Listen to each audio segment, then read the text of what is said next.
डर लग रहा है बार्सिलोना फैंस, आई थिंक लगना भी चाहिए, बिकॉज ओकेजन इतनी बड़ी है। चैंपियंस लीग का सेमीफाइनल 6 साल के बाद, 10 साल से यहां बार्सिलोना फाइनल्स खेली नहीं है चैंपियंस लीग का।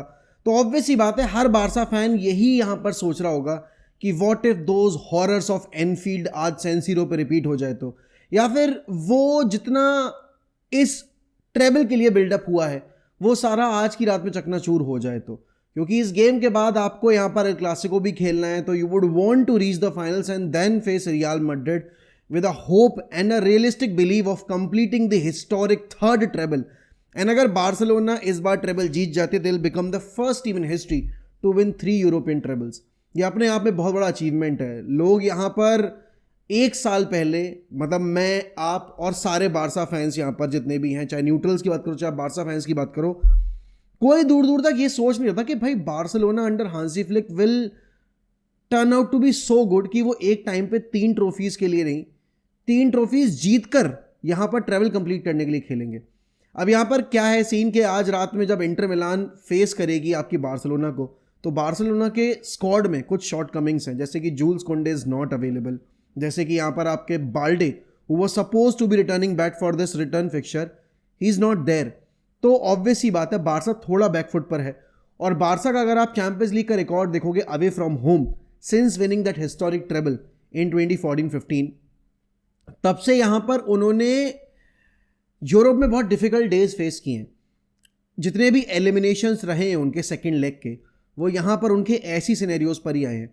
दैट रोमा वन, जहां पर Iniesta was there, Messi was there, और बारसा अपना पहला लेग कंफर्टेबली जीती थी, लेकिन अवे लेग पर जाकर वहां पर वो हार गए थे, थैंक्स टू भाई आपकी रोमा की ब्रिलियंट यहाँ पर टीम सेटअप एंड फिर मनोलास का वो गोल।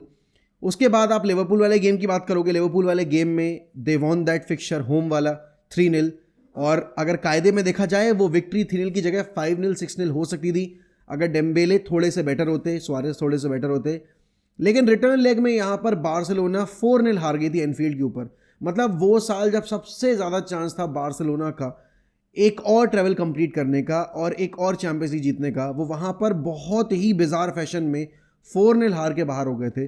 वो वीडियोस अभी भी याद होंगी, Jordi alba was crying at half time, क्योंकि उस टीम में वो सेल्फ बिलीव नहीं थी। लेकिन तुम्हें पता है क्या, जब तुम इस टीम को देखते हो तुम्हें नज़र आती है वो कामनेस, तुम्हें नज़र आता है वो जील, तुम्हें नज़र आता है वो passion. And I am not saying कि उस टीम में पैशन नहीं था, बट ये जो टीम बन के खड़ी हुई है इसमें इन्वेस्टमेंट बहुत कम हुआ है। इसमें अगर आप देखोगे अकेडमी का रोल बहुत ज़्यादा है, मतलब वो भी एक तरह का इन्वेस्टमेंट ही है। लेकिन क्या है, वो पेनी आपने ट्रांसफर मार्केट में जाके खर्च नहीं किया, आपने बंदे उठाए थे जब वो यंग एज पे थे। लामीन यमाल, एक 17 साल का लड़का जिसने सारे डिफेंडर्स की नाक में दम कर रखा है, जिसने लिटरली न्यूट्रल्स को और इवन रियल मैड्रिड फैंस को ये कबूल करने पे मजबूर कर दिया that yes he is currently the best right winger in the world right now. And उसके बाद यहाँ पर अगर आप बात करो रफीनिया की, लास्ट ईयर जो प्लेयर आउट ऑफ फेवर था, हांजी फ्लिक ने उसको वो फ्रीडम दी है। व्हाट इज जोगा बोनीतो? अगर हम ब्राजीलियन फुटबॉल की बात करें, व्हाट इज एक्चुअली जोगा बोनीतो? जोगा बोनीतो इज दैट फीलिंग जब आप अपना गेम एंजॉय कर रहे हो। हांजी फ्लिक ने ना रफीनिया को वो फ्रीडम दी जिससे कि वो अपना गेम एंजॉय कर पा रहे हैं। और जब एक फुटबॉलर, स्पेशली एक ब्राजीलियन फुटबॉलर अपना गेम एंजॉय करता है तो वो हैप्पीनेस ट्रांसेंड करता है फैन बेस में, और वही एक चीज़ हुई है यहाँ पर। अगर आप बात करोगे Inigo Martinez, who was suppose to be sold, यहाँ पर वो है one of the most crucial part of this Barcelona setup. Then comes Cubarsi, 17 साल का एक लड़का जो यहाँ पर अगर आप सेंटर बैक्स की बात करोगे वो वर्ल्ड क्लास सेंटर बैक्स के साथ कंपीट कर रहा है एंड उनके बीच में सेम टेबल पे बैठा हुआ है। बास्तोनी ने ये बोली है चीज़ आपके यहाँ पर लामीन यमाल के लिए, that Lamine Yamal is the biggest threat Barcelona की टीम से। क्रूज बोल रहा है कि Pedri is the best player in his position, मतलब Pedri is the best midfielder in his position. क्योंकि देखो मिडफील्ड में बहुत सारी पोजीशंस होती है, नंबर 10 होती है, नंबर 6 होती है, नंबर 8 होती है। Pedri plays in a number 8 role and Pedri is definitely my favourite player. अगर मुझे बार्सिलोना से कोई एक प्लेयर लेना होगा, it won't be Lamine Yamal, it won't be Cubarsi. No doubt कि वो भी आके हमारी टीम को बहुत इंप्रूव करेंगे, but one position United needs a player that will transform the entire play style of our system is Pedri। And यहाँ पर आप बात करोगे पेड्री के इंपॉर्टेंस की, जितना भी सक्सेस इस साल बार्सिलोना ने टेस्ट किया है उसमें 95% का मेन कंट्रीब्यूशन मैं बोलूँगा जो बैलेंस प्रोवाइड किया है आपका, वो पेड्री लेकर आता है. Can't rule out Frenkie de Jong as well, because Frenkie de Jong has been a very pivotal part. Initially जब आपके आए थे यहाँ पर हांसी फ्लिक, तो Frenkie was not up to the mark and मतलब फ्रेंकी को उसने धीरे धीरे करके इंटीग्रेट किया है. तो वो एक चीज़ है जो बार्सिलोना फैंस ने इस साल एक्सपीरियंस किया कि ये होता है ट्रू ट्रांजिशन, ये होता है ट्रू रीबिल्ड, जहां पर आपने अपनी अकेडमी का यूज़ करके अपने रिसोर्सेज जो प्री एग्जिस्टिंग रिसोर्सेज थे उनका यूज़ करके एक ऐसी फॉर्मिडेबल फोर्स बना के खड़ी की है जो किसी को फेस करने से डर नहीं रही है. मतलब इस सीज़न में बारसा ने अपने सारे डीमंस को ओवरकम किया है. उन्होंने बायर्न को हराया, उन्होंने यहाँ पर रियल मैड्रिड को हराया, उन्होंने आप देखोगे तो जो लीग में उनकी एक प्रॉब्लम थी कि वो गोल स्कोर नहीं कर पा रहे थे, उन्होंने बुचर किया लिटरली. और उन्होंने ये सब किस स्टाइल को अडेप्ट करके किया है, that is why playing high line. और मुझे पता है कि बारसा फैंस को सबसे ज़्यादा दिक्कत यही चीज़ से है कि यार व्हाट इफ इंटर मिलान के जो रनर्स है, जैसे आपके मार्कस थोराम हो गए और लौटारो मार्टिनेज, पता नहीं एक तो कौन सी आटा की चक्की का आटा खा रहे हैं भाई इंटर मिलान के ये खिलाड़ी. हैमस्ट्रिंग 5 दिन में कैसे ठीक हो रही है. और जितने लोगों को नहीं पता है भाई, आपकी इटालियन लीग हमेशा से इस मामले में स्कैंडल करती हुई आई है प्लेयर्स की फिटनेस को लेकर. डोपिंग के एलिगेशंस लगे हैं. ये यूनाइटेड के लेजेंड्स ने भी ये चीज़ बोली थी कि when they used to play against Inter या फिर when they used to play against Serie A teams early 2000 में, भाई वो थक जाते थे, लेकिन यहाँ पर आपके सीरिया के प्लेयर्स नहीं थकते थे. तो there was something wrong with the players. वो कौन सा ड्रग यूज़ कर रहे हैं पता नहीं है. एंड देखो, जो डॉक्टर्स यहाँ पर इन सारे क्लब्स में होते हैं, वही उनमें से कुछ चुनिंदा डॉक्टर्स आपके काम करते हैं नार्को डिपार्टमेंट में. तो ऑब्वियस सी बात है, आपका जब टेस्ट होता है, डोपिंग टेस्ट होता है, तो डॉक्टर्स को पता है कि कौन सा सब्सटेंस फाइंड हो सकता है, कौन सा सब्सटेंस यहाँ पर नहीं डिटेक्ट होगा. तो पता नहीं अगर ये रियलिटी है, I think it's very wrong for the game. और बात आकर आएगी यहाँ पर आपके स्ट्रेंथ्स की इंटर मिलान के, तो आई थिंक सबसे बड़ी स्ट्रेंथ तो उनका वही है पेस. एंड बारसा की हाईलाइन को उन्होंने बहुत बार यहाँ पर एक्सपोज भी किया था. पहले ही मिनट में जब डेविंसल डमफ्रीज की वो बॉल आई और मार्कस थोरम ने वो बैकहील पे गोल स्कोर किया था, वो एक क्लियर इंडिकेशन है कि हाँ, जो हाईलाइन एक्सप्लॉइट नहीं कर पाई आपकी रियल मैड्रिड या फिर बायर्न म्यूनिख या फिर आपकी एटलेटिको मैड्रिड जैसे क्लब्स, वो आपकी इंटर मिलान ने स्टडी करके यहाँ पर एक्सपोज की थी. अब आप देखोगे यहाँ पर सेट पीसेस एक ऐसा एरिया है जहाँ पर इंटर मिलान ने बारसा को पिछले मैच में तंग किया था. उन्होंने 2 सेट पीस लिए और दोनों सेट पीसेस पर बारसा का डिफेंस वाज नॉट अलर्ट. और अगर आप देखोगे, बारसा रोमा के अगेंस्ट भी इसी तरीके से हार के बाहर हुई थी. बारसा लिवरपूल के अगेंस्ट भी, जब विनियाल्डम ने हेडर स्कोर कर दिया था इस तरीके से ही, और फिर उसके बाद ट्रेंट की वो आपकी कॉर्नर टेकन क्विकली. तो सेट पीसेस एक ऐसा एरिया रहा है जहां पर बार्सिलोना स्ट्रगल की है. और आज के इस गेम में जब आपके पास जूल्स कुंडे नहीं होगा, जब आपके पास यहाँ पर बाल्डे नहीं है, तो पहली बात तो आपकी पेस कम हो गई दोनों फ्लैंक से. दैट मीन्स कि अराहो का गेम इस गेम में, मतलब अराहो का रोल इस गेम में बहुत इंपॉर्टेंट हो जाता है. आपको यहाँ पर बाय लाइन्स ब्लॉक करने पड़ेंगे, आपको यहाँ पर नैरो खेलना पड़ेगा, बिटवीन द लाइन्स आपको पासेस कट करने पड़ेंगे, एंड स्पेशली आपको क्रॉसेस से बेटर मैनर में डील करना पड़ेगा. It's a very important fixture for Araujo and Inigo Martinez because they bring the physicality into the game and they have got players. Marcus Thuram जैसे players हो गए यहाँ पर, डेंजल डमफ्रीज जैसे players हो गए, बास्तोनी जैसे प्लेयर्स हो गए, एचआरबी जैसे प्लेयर्स हो गए, जो डेफिनेटली यहाँ पर ट्रबल करेंगे आपके सेट पीसेस के ऊपर बार्सा के डिफेंस को. एंड देखो, उनके पास मिडफील्ड में आपके मिकितारियान हैं, बरेला हैं, एंड आपके पास अकान चानानोग्लू हैं. तो उनकी टीम बहुत सॉलिड है.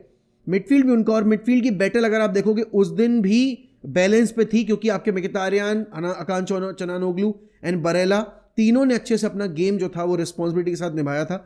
एंड वहाँ दूसरी तरफ एक चीज़ की जो कमी दिख रही थी, वो कहीं ना कहीं मिडफील्ड में एक एक्स्ट्रा मैन की कमी थी आपके बार्सिलोना के मिडफील्ड में. तो आज वो रिस्पॉन्सिबिलिटी कैसे डिस्ट्रीब्यूट होगी, will have to see. Dani Olmo का गेम इंपॉर्टेंट होगा कि डैनी ओल्मो किस तरीके से आज मतलब किस तरीके से यूज़ किए जाएंगे, यूटिलाइज किए जाएंगे. अब लेवेंडोस्की की फिटनेस पे अभी सवाल है कि लेवेंडोस्की स्टार्ट करने लायक हालत में है या नहीं है. Definitely Lewandowski is available for this game which is a big big big boost for Barcelona, क्योंकि Ferran Torres did play a very good role अभी पिछले लेग में. लेकिन बात हुई कि लेवेंडोस्की का प्रेजेंस यहाँ पर अलग एक ऑरा लेकर आता है, अलग एक यहाँ पर एक स्ट्रेस क्रिएट करता है फाइनल थर्ड में ऑपोजिशन के लिए. And he is a brilliant striker, no matter what the age and no matter how he has been performing. इस सीजन में अप एंड डाउन भी आए हैं, but a class player will always be important in such crucial fixtures. तो Barcelona को एक चीज़ जो करनी है, they have to be clinical.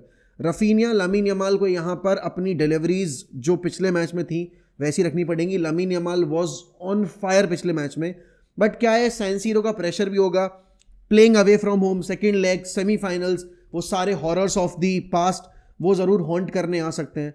But I do trust Hansi Flick. Hansi Flick is somebody who doesn't take pressure और who takes pressure अपने ऊपर, but he won't let the pressure to be there on his players. And players यहाँ पर step up करेंगे definitely. They know कि क्या on the line है, and they know कि अगर उन्होंने यहाँ पर ये सेमीफाइनल जीत लिया तो फाइनल में चाहे उनके सामने आर्सेनल आए चाहे पीएसजी आए, they will be coming with all guns blazing. क्योंकि यहाँ पर कोई आपके फाइनल का होम और अवे का एडवांटेज नहीं होगा, आपको न्यूट्रल वेन्यू पे खेलना है. तो डेफिनेटली यहाँ पर एक बहुत बड़ी ओकेजन है. लेकिन irrespective of the result Barca fans, irrespective of the result, I think this season has given you immense joy already. Even if you end up not winning the Champions League, na, this feeling of satisfaction, this feeling of joy, this feeling of winning La Liga, probably you will win La Liga. 95% is it's confirmed that you will be winning La Liga. You've already won 2 trophies against Real Madrid in the cup final, Supercopa de España and then Copa del Rey. So this is a season where the true resurrection of Barca started, and this whole process was so good and was so soul satisfying for all the Barca fans, because at the start of the season nobody ever thought that Barca will be competing for the treble. Forget about the treble. Nobody ever thought that Barca will be winning the league or the Copa del Rey. हाँ ठीक है, आप super Copa दे स्पेनिया जीत चुके थे उससे पिछली साल भी, बट यहाँ पर आप क्या ये जीते थे कोपा डेल रे? नहीं. तो यहाँ पर ये एक बहुत बहुत सही टाइम पे आई है, बिकॉज एम्बापे साइन हुआ था. एवरीबडी सेड कि भाई बारसा के पास कोई चांस नहीं है. एम्बापे की साइनिंग से यहाँ पर बार्सिलोना और ज़्यादा बैकफुट पे चली जाएगी, बिकॉज मैड्रिड ने अपना अटैक और बूस्ट कर लिया है. तो सारी चीज़ें जो कुछ गलत हो सकती थी वो सारी सही हो गई यहाँ पर बार्सिलोना के लिए. एंड इन्वेस्टमेंट के नाम पर उन्होंने कुछ ऐसा पैसा भी इंजेक्ट नहीं किया है. नाउ दैट अगर वो यहाँ पर आज का फिक्सचर जीत जाते हैं, फाइनल्स पहुँच जाते हैं, they'll have enough amount of money to invest in to the club coming window में. And I think Hansi Flick को इन ट्रॉफी से ज़्यादा उसने जिस तरीके से बारसा के प्ले स्टाइल को और बारसा की फिलॉसफी को और बारसा की मेंटालिटी को चेंज किया है बिग गेम्स में, आई थिंक उसके लिए याद किया जाएगा. तो देखो, एज अ न्यूट्रल ऑब्वियस सी बात है, यहाँ पर आप सबको पता है कि बार्सिलोना इस सीज़न से पहले दे were very dull, they were very, मतलब वो बोलते हैं ना, very very average in big games. But आज का ये फिक्सचर जब जा रही है Barcelona, I think most of the Barca fans, I would say 100% the Barcelona fan base is pretty confident it. Yes, they can pull this off. Yes, they can defeat Inter Milan, no matter where they play and no matter how difficult the outing is going to be. Their players are ready for this game. बाकी आप सबको पता है, अगर Barcelona को जीतना है तो भाई आपको 1 MEFC के वॉचअलोंग को ज्वाइन करना पड़ेगा. हमने जितने बार भी यहाँ पर बारसा के वॉचअलोंग्स किए हैं, बारसा हारी नहीं अपना कोई भी फिक्सचर. तो you know the drill, you have to subscribe to 1MUFC, you have to hit that bell icon and you have to join us for tonight's watch along. Be in numbers, support the channel, support your club, and at the end of the game we might be celebrating Barcelona's achievement of reaching the finals after 10 long years. तो भाई आपको पता है आपको क्या करना है, मुझे पता है मुझे क्या करना है. दोनों की अपनी अपनी जिम्मेदारी है, तो आप अपनी जिम्मेदारी पूरी करो, मैं रात को अपनी जिम्मेदारी पूरी करूंगा. और इसी के साथ मैं आपसे लूंगा अलविदा. मिलता हूं अगली वीडियो में. ध्यान रखिए अपना. Bye bye, take care and all the very best for tonight's big game.